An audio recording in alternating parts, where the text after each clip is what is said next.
आपका Pankaj sir, concept of physics bye Pankaj sir में आप सभी का स्वागत है। आप कैसे हैं? अच्छे होंगे और ऐसी मैं कामना करता हूं कि आप बेहतर हैं। तो आइए हम लोग आज की टॉपिक जो हम पढ़ेंगे वो एरिया वेक्टर सॉलिड एरिया। इसे क्यों पढ़ना है भाई? आप कहोगे क्यों पढ़ रहे हैं, हम लोग क्या करेंगे इसे पढ़कर? तो हम इसे इसलिए पढ़ रहे हैं कि आगे हमें जब हम गॉसेस थ्योरम करेंगे तो वहां पर हमको इन चीजों की जरूरत पड़ेगी। तो इसलिए हम यहाँ पर बहुत फुली कॉन्सेप्ट समझते हैं, बहुत बेहतर ढंग का कॉन्सेप्ट यहाँ क्लियर करते हैं। उसके बाद देखेंगे कि क्या होता है। तो भाई एरिया क्या है? एरिया जो होता है वो एक स्केलर क्वांटिटी है, लेकिन जब वर्ड आए जैसे प्लेन एरिया की, इस तरह से अच्छे कागज से निर्मित सभी प्रकार की फैंसी कॉपियां ऐसे तो ये इसका जो एरिया वेक्टर होगा, जो हम डायरेक्शन लेते हैं वो इस पे एक नॉर्मल खींचते हैं। जिस डायरेक्शन में इसका नॉर्मल होता है उसी डायरेक्शन में हम इसमें इसकी डायरेक्शन लेते हैं एरिया की। तो आइए पहले हम देखते हैं, फिर अब बहुत सारी चीजें इसमें जानेंगे। तो इसकी क्या होगी भाई? द डायरेक्शन ऑफ कौन से भैया? Planar area vector is specified by किससे? The normal to the plane. यानी कि हम लोग उस एरिया की जो डायरेक्शन करेंगे वो डायरेक्शन उस पे खींचे गए प्लेन के परपेंडिकुलर होगा। जो नॉर्मल खींचेंगे वही डायरेक्शन होगा। आइए कुछ चीजें समझते हैं। जैसे आपको ये एक सपोज दैट एरिया है, ओके। इसका जो एरिया है वो कितना? एरिया को हम लोग ए से डिनोट करते हैं। तो इसकी जो डायरेक्शन होगी वो किधर हो सकती है? इसके परपेंडिकुलर हम ऐसे ऊपर की तरफ खींच सकते हैं। हाँ जी, एक चीज और है, इसके जो डायरेक्शन को रिप्रेजेंट करेगा वहां पर हम लोग एन कैप लगाएंगे। तो हमारे पास हमने शुरू में पढ़ लिया है भैया, vector A is equal to उसका मैग्नीट्यूड एन, उसके साथ यूनिट वेक्टर। तो ये आपका एरिया वेक्टर आ गया। इसकी डायरेक्शन नॉर्मल ऊपर होगी। क्या ऐसा सही है? इसका नॉर्मल ऊपर तो होगी, उसके साथ साथ ऐसा भी तो हो सकता है कि इसकी जो डायरेक्शन ली जाए वो किधर हो जाए? नीचे की तरफ भी हो जाए। तो उस जो प्लेन एरिया है उसके नॉर्मल किसी भी तरफ से। अच्छा, ये ऐसा नहीं होता तो इस तरह का होता, तब क्या करते भाई? अरे यार, इसमें कुछ नहीं करना है, इधर ले लेते, है ना भाई? ऐसे हो जाता परपेंडिकुलर। अच्छा, परपेंडिकुलर बाहर ही होगा, ऐसा नहीं है यार।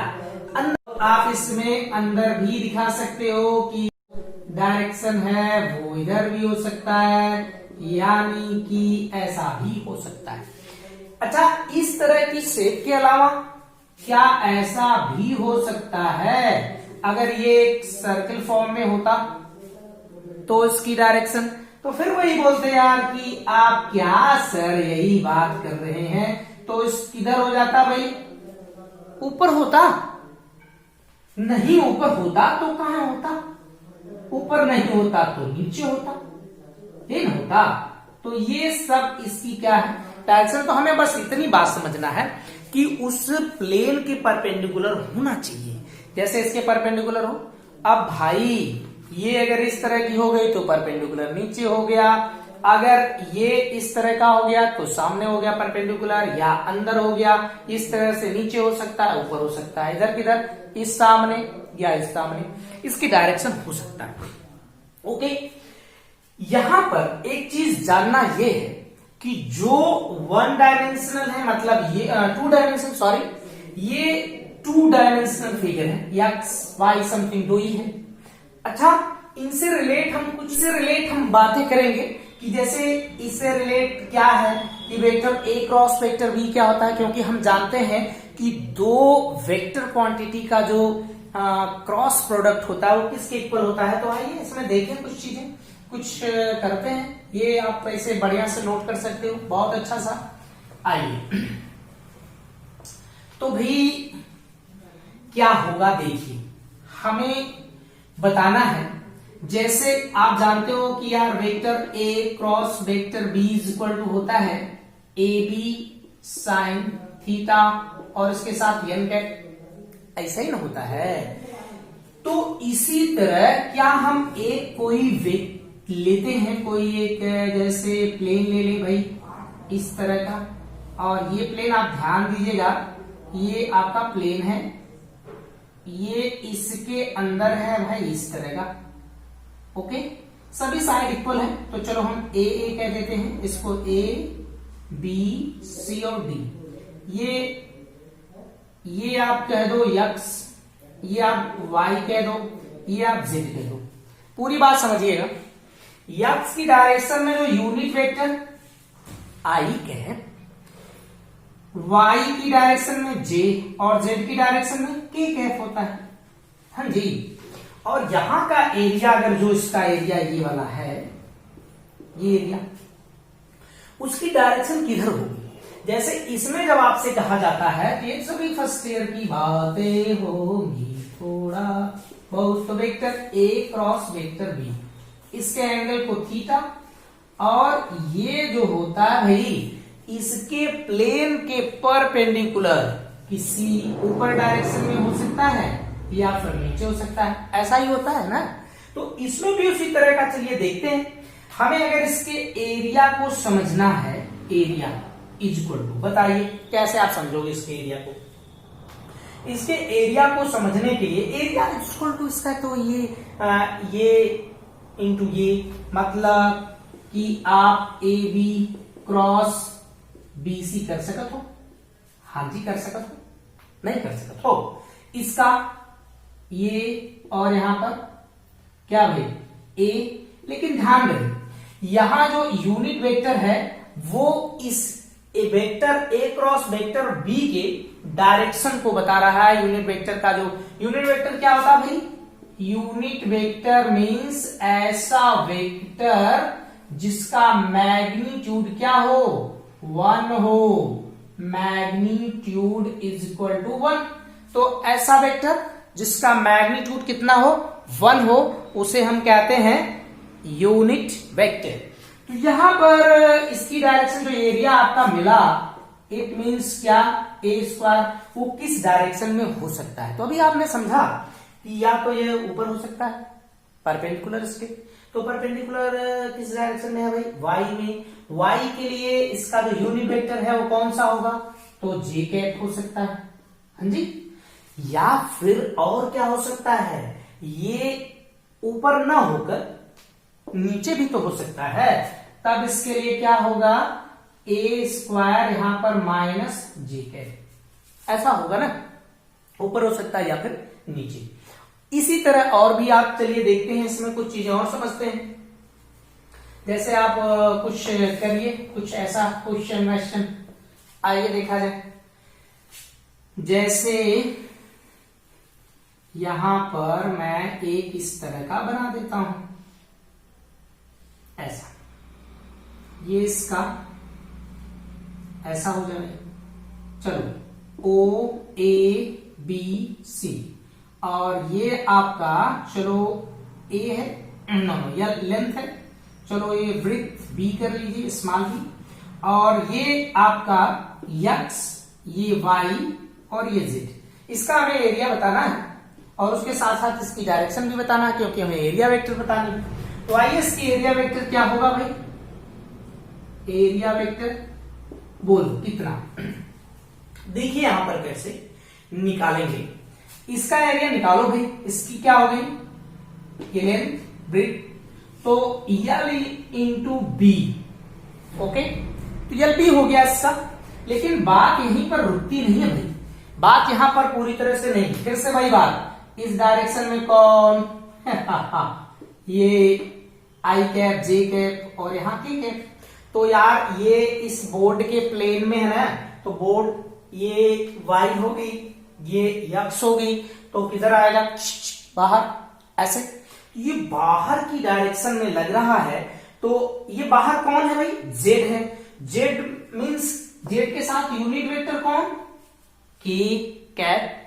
अच्छा, ये बाहर ही हो सकता है क्या, नहीं, अंदर भी हो सकता है। तो इसे आप और क्या कर सकते हो, तो ये हो जाएगा l b और यहां पर माइनस के। ओके, ऐसा भी होता है। कुछ और भी, आइए इधर का मिटा देते हैं भाई। यहां देखिएगा कुछ चीजें और भी। वो चीज ये है कि अगर आपको कोई इस तरह से एक, मान लीजिए कोई यहां पर एक इस तरह से, मान लो सर्कल है, ये क्या है, सर्कल या रिंग है, चलो हमने इसको कह दिया रिंग है। ओके, ये फिर से x y और ये z है, ये रिंग है और इसकी जो रेडियस है वो चलो स्मॉल r है। कितनी है भाई, स्मॉल r, और इसका सेंटर ओडेस है। अब क्या करना है, आपसे पूछा गया कि इसके एरिया बताइए, इसके एरिया वेक्टर। तो इसका एरिया वेक्टर बड़े आसानी से निकल जाएगा। तो पहले तो हम इसके मैग्नीट्यूड निकालेंगे ना, तो इसका मैग्नीट्यूड निकालोगे तो एक सर्कल है ना, तो सर्कल का पाई आर स्क्वायर, तो यहां से हो जाएगा पाई आर स्क्वायर। लेकिन बात हजम नहीं हुई, इसकी डायरेक्शन इधर भी हो सकती है और अंदर भी। तो इधर के लिए यूनिट वेक्टर कौन, के कैप। अच्छा, फिर इसके बाद इसमें बोलिएगा पाई आर स्क्वायर या माइनस के कैप, ऐसा भी तो हो सकता है, ऐसे भी हम लोग डायरेक्शन कर सकते हैं। ये बात आपको समझ में आई। ये जितने भी फिगर हैं वो 2 डायमेंशनल फिगर है। अच्छा, अगर ये अलग तरह का फिगर होता, 3 डायमेंशनल, जैसे स्फीयर होता या फिर क्यूब होता, तो उन सब के लिए हम क्या करते, आप उनको देखिए। जैसे ये स्फीयर मीन्स क्या भाई, ये सॉलिड स्फीयर है और ये उसी तरह का स्फीयर है जैसे एक बॉल है। ये मेरे ख्याल से ये बॉल है भाई, भेजने वाली ही तो ये एक बॉल है और ये 3 डायमेंशनल होता है। तो भाई साहब, अगर ये 3 डायमेंशनल है ना, तो देखो यहां से किसी ने ऐसे कट कर दिया, तो आप जरा सा सोचो, जो कट किया गया है पोर्शन वो इस तरह का होगा, निकल जाएगा ना। तो इसकी जो हम एरिया लेंगे, एरिया की डायरेक्शन लेंगे, वो हमारे पास ऐसा चॉइस नहीं होगा कि हम अंदर भी ले सकते हैं। हाँ, ले सकते हैं अंदर भी और बाहर भी, लेकिन हम यहां पर इसके एरिया की डायरेक्शन हमेशा हमेशा किधर लेंगे, बाहर की तरफ लेंगे। तो ये एरिया की इसकी डायरेक्शन होगी, इसके साथ यूनिट वेक्टर इसकी डायरेक्शन को इंडिकेट करेगा, इधर है। अच्छा, ऐसा होगा। इसी तरह और भी बहुत सारे तरीके हैं, जैसे आपने क्यूब कर लिया या फिर आप क्यूबिक भी ले सकते हो, जैसा आपका मन करता है। यहां देखिए, यहां देखिए। तो देखिए यहां पर अगर हम इस ऊपरी वाले सरफेस की बात करें, नाम मैं लिख देता हूं ABCD। हम किसकी बात कर रहे हैं, ABCD। वो क्या है, एक प्लेन की तरह है, ऐसे। हवाई जहाज नहीं भाई, एक प्लेन। इसकी जो एरिया होगी जितना मर्जी होगी, हमें यहां बस डायरेक्शन, तो इसकी डायरेक्शन इससे परपेंडिकुलर तो होगी, लेकिन किधर हम लोग लेंगे, बाहर की तरफ। ओके, इसके हर एक सरफेस के लिए किधर ली जाएगी, बाहर ली जाएगी, बाहर ली जाएगी, और हमेशा बाहर। जैसे नीचे वाले के लिए इससे बाहर इस तरफ आ जाएगा, ये वाले के लिए इससे बाहर इस तरफ आ जाएगा, सामने वाले के लिए बाहर इस तरह आ जाएगा, और इधर वाले के लिए बाहर इस तरह आ जाएगा, और जो उधर है उसके लिए बाहर इस तरह आ जाएगा। मतलब सब हम लोग जो एरिया वेक्टर लेंगे वो किधर रहेगा, बाहर। जैसे कि आप इसमें देख रहे हो कि अगर ये सॉलिड स्फीयर है और उसमें आपने ये छोटा सा पार्ट कट कर दिया है, तो उस पार्ट का जो एरिया होगा वो किधर लिया जाएगा, उसके परपेंडिकुलर तो रहेगा ही, और उसके साथ वो किधर रहेगा, बाहर की तरफ रहेगा। ओके, ये आई होप अच्छे से समझ में आया होगा आपको। अब हम लोग चलते हैं सॉलिड एंगल पे। ये बहुत जरूरी है कि हम आपको ये समझाएं, क्योंकि इसके लिए आपको जब हम आगे पढ़ाएंगे गॉस थ्योरम तो इनकी जरूरत पड़ेगी। वही बात हम लोग करने जा रहे हैं। तो आइए सॉलिड एंगल की बात करते हैं। आप तो एंगल जानते हो यार, क्या पढ़ाना यार, एंगल छोटी क्लास की बातें हैं। मतलब कि टू लाइंस जो इंक्लाइंड होती हैं वो उनके बीच जो इंक्लाइनेशन होता है वही एंगल कहलाता है। लेकिन यहां पर सॉलिड एंगल की बात है। तो लाइक दिस सॉलिड एंगल किस तरह का होगा, या सॉलिड एंगल हम क्या करेंगे, किस तरह का वो रहेगा। तो आइए हम थोड़ा सा सॉलिड एंगल के बारे में समझते हैं। सॉलिड एंगल के लिए मैंने एक स्फेयर लिया भाई। बहुत अच्छा स्फेयर नहीं बन पाया, लेकिन फिर भी इसे आप समझना कि ये स्फेयर ही है ना, कुछ दूसरा नहीं समझना आपका। अच्छा जी, ओके। आपने वो तरबूज देखा है, उसमें से एक पोर्शन काटिए इस तरह का। ये सॉलिड है तो इसमें टक टक टिक टक ऐसे कर देते, थोड़ा अच्छा लगे। ये इस तरह से हम थोड़ा गाजागोजी कर देते हैं। ये आपका यहां इसके सेंटर पे एंगल क्रिएट हुआ है ऊपर। इसकी रेडियस सपोज दैट आर है। जो ये एरिया है छोटा सा वो डी ए, ओके। यहां पर जो एंगल क्रिएट हो रहा है उसकी जिक्र होगी, उस डी ओमेगा कहते हैं, अभी हम बात करते हैं उसकी। तो जो सॉलिड स्फेयर है वो सॉलिड स्फेयर से जो भाग हम काट कर बाहर निकालेंगे वो इस तरह का रहेगा, एक कोनिकल टाइप का रहेगा। देख पा रहे हो? इट मीन्स आप अगर इसमें का इस तरह का भाग ये इसके सेंटर से काट कर निकाल देते हो तो ये वाला जो पोर्शन होगा ये उसके सेंटर पे एक एंगल क्रिएट करेगा पूरी तरह से। ये देखो चारों तरफ नहीं है, अराउंड इट। तो ये पूरा इससे क्या करेगा, जब आप इसको बाहर कर गए तो एक एंगल क्रिएट किया, वो एंगल कहलाता है सॉलिड एंगल। लेकिन जिसने एंगल क्रिएट किया उसे आप ध्यान से देखें तो भाई इसका भी एक एरिया बना। ये जो था जो बाहर काट के निकाला गया, इस एरिया, ये एरिया कहां का है, इसी सॉलिड स्फेयर का है। तो इस एरिया को हम क्या करते हैं, इतने एरिया जब हम इसे काट कर बाहर निकालते हैं तो ये छोटा सा जो एरिया, छोटा एरिया जो है वो इसके सेंटर पर एंगल क्रिएट करता है। उस एंगल का नाम है सॉलिड एंगल। तो इसका नाम है सॉलिड एंगल। तो ये सॉलिड एंगल, तो देखिए ये जो छोटा सा एरिया है इसके सेंटर पर एंगल क्रिएट कर रहा है, उसी एंगल का नाम है सॉलिड एंगल। तो इसी को हम लोग थोड़ा सा उठाते हैं। तो द एंगल कहां बन रहा है यार, the angle subtended by any area of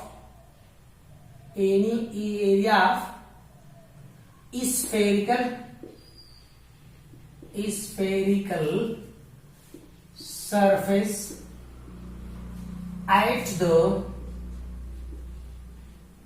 कहां बताइए, at the center of sphere. Sphere के सेंटर पे जो ये छोटा सा पार्ट एंगल क्रिएट करता है उसे हम लोग कहते हैं सॉलिड एंगल, ओके। तो यार इसे हम ओमेगा से डिनोट करते हैं। ये DA अपान R स्क्वायर है, छोटा सा बना है तो इस तरह का हो गया, ओके। अगर ये स्फेयर है, फॉर स्फेयर, तो यार इसकी जो एरिया होगी वो टोटल कितनी एरिया, A, और इस एरिया को हम क्या कह सकते हैं, pi r square, 4 pi r square. तो 4 पाई आर स्क्वायर, और ये वैल्यू मैक्सिमम होगी तब ना, तो यहां आ जाएगा 4 पाई आर स्क्वायर, और यहां से आर स्क्वायर से r square cancel, omega equal to 4 pi. यानी कि 4 पाई मीन्स क्या, जो एंगल क्रिएट हुआ है वो कितना बना भाई, 720 डिग्री का एंगल बना है, 720 का, ठीक। अब बात ये है कि 720 का एंगल कैसे बनता है। तो आइए देखते हैं।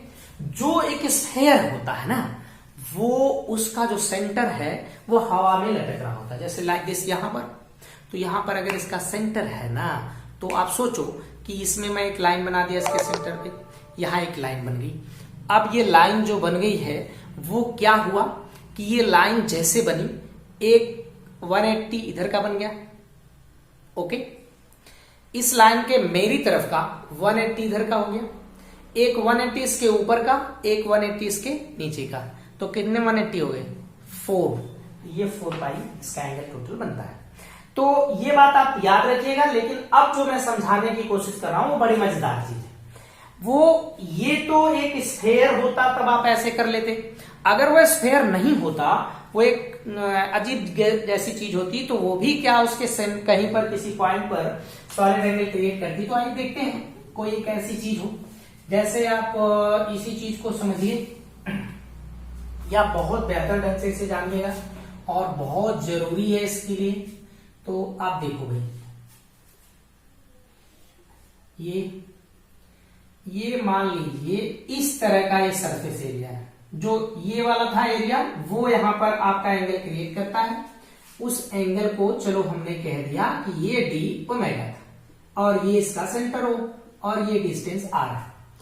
भाई साहब ये कैसे बनाएगा एंगल? तो हमने यहां पर देखा है कि जो एंगल क्रिएट करता है वो एंगल किस तरह का, वो एंगल जनाब इस तरह का होता है कि हम इसको डायरेक्टली किधर, जो इसका नॉर्मल होगा उससे अवे फ्रॉम लेके जाना है, नॉर्मल होना चाहिए। तो अगर हम इस वाले सरफेस को देखें, ये देखो ऐसे सब्सटेंट, मतलब ये ऐसे इंक्लाइन है, नहीं है, तो इसका जो एरिया होगा वो तो जनाब इस डायरेक्शन में होगा, नहीं होगा।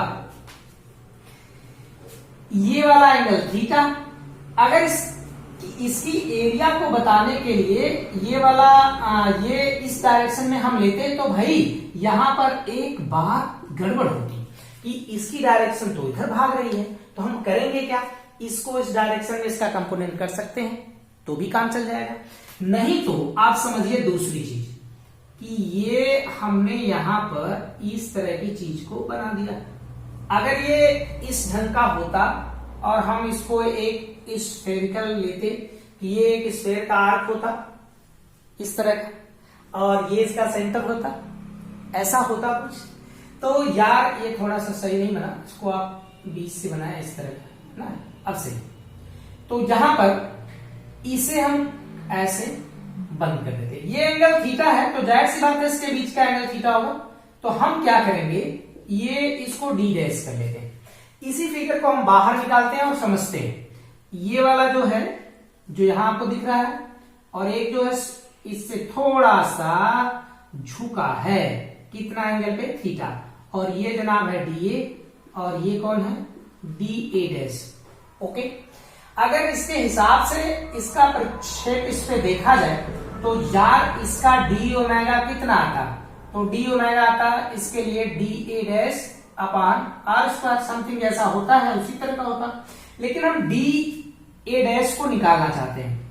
यहां से आप ये देखो परपेंडिकुलर, ये 90 हाइपोटेनस परपेंडिकुलर बेस, तो कॉस थीटा इक्वल टू क्या होता भाई, बेस अपान हाइपोटेनस, तो ये आ जाता आपका D A dash equal to D A cos theta. अब आपका ये जो फॉर्मूला था वो इस ढंग का बनता, D omega equal to D A cos theta upon r square, ऐसे, ओके। तो जो आपको फॉर्मूला यूज करना है वो ये है, तो ये आपको इंपॉर्टेंट फॉर्मूला है जिससे हम लोग आगे क्या करेंगे, यूज करेंगे। तो आप इसे बढ़िया से नोट करिए।